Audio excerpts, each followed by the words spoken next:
High বন্ধুরা, ফের একটা ব্যাক টু ফিনিশের ম্যাচ খেললাম। আজকাল দুবাই, লন্ডন, লন্ডনে খেলি। লন্ডন স্টার বলে দুবাই স্কাইবারে হ্যাকার আসে। এখন একটা নতুন হ্যাকার বেরিয়েছে। ফের কী বলবো, ওদের জন্য আর ক্যারাম খেলতে ইচ্ছে করে না, তাই আমরা ছোটো ছোটো ম্যাচ খেলছি এখন। দুবাই তো হ্যাকার পরে, মুম্বাই এনাতেও হ্যাকার পরে।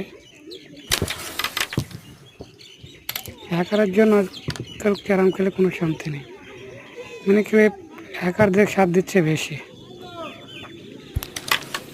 টপ উইনে রাখছে ওদের। আর যারা রিয়েল খেলছে তাদের কোনো দামই নেই। তাই বন্ধুরা, ব্রেক টু ফিনিশ খেললাম। ম্যাচটা কেমন হলো কমেন্ট শেয়ার করো।